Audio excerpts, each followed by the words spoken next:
নমস্কার, স্পটন নিউজে আপনাদের সবাইকে হারাকবার স্বাগত। এই মুহূর্তে আমার সঙ্গে রয়েছেন অমিতাভ চন্দ্র। অমিতাভ চন্দ্রকে নিয়ে আলাদা করে পরিচয় দেওয়ার কিছুই নেই, সবাই জানেন তিনি এই মুহূর্তে পুঙ্খানুপুঙ্খ সমস্ত ম্যাচ আইএসএলের সুন্দরভাবে বিশ্লেষণ করে থাকেন। অমিতাভ যা, তোমার কাছে যে প্রসঙ্গে প্রথমে আসবো, মোহনবাগান এই মুহূর্তে টেবিল টপার, কিন্তু মোহনবাগানের পেছনে দেখলে দ্বিতীয় স্থান, তৃতীয় স্থান, চতুর্থ স্থানে একটা সময় বেঙ্গালুরুকে বলা হচ্ছিল ছুঁয়ে ফেলবে, তারা 4 নম্বর স্থানে চলে গেছে। এফসি গোয়া, জামশেদপুর উঠে এসছে, পয়েন্ট ডিফারেন্স 6 পয়েন্ট, 30 পয়েন্ট নিয়ে গোয়া রয়েছে দ্বিতীয় স্থানে, 16টা ম্যাচ খেলেছে। জামশেদপুর একটা ম্যাচ কম খেলেছে, 15টা ম্যাচ নিয়ে তারা 28 পয়েন্টে রয়েছে।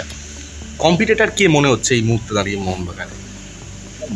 এখন মোহনবাগানকে ধরা ছোঁয়ার বাইরে, কারণ যে টিম নিয়ে আছে মোহনবাগান যত খেলবে আরও বেটার হবে, আরও ভালো খেলবে। কারণ কতক্ষণ ট্রফিটা পাবে সেই আশাতেই আছে, এবং আশা করবো না, আমি নিজে যতটুকু বুঝি তাতে তো মনে হচ্ছে মোহনবাগানকে ধরাতে হবে না, মোহনবাগান চ্যাম্পিয়ন। আর ধরা ছোঁয়ার বলতে গোয়া এফসি কিছুটা আছে, তাও কঠিন আছে। অন্যান্য টিম আবার ধরে ফেলতে পারে, একটা ম্যাচ কম খেলেছে জামশেদপুর।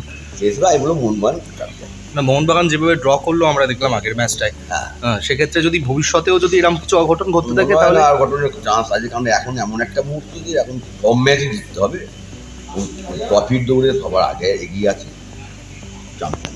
একদম, মানে নিঃসন্দেহে লিগ শিল্ডটা এবছরও মোহনবাগান পাবে, তোমরা আমার খুবই আশাবাদী যা দেখে, এত দিনের খেলা দেখে যাবো।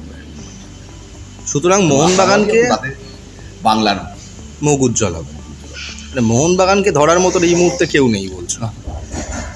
খুব কম চান্স, কম্পিটিশন থাকলেও মোহনবাগান নিশ্চিন্ত হারবে না, হেডুপায় বলতে পারি। কারণ রিজার্ভ টিমটাও খুব শক্তিশালী, যে নামাচ্ছে সেই গোল করছে।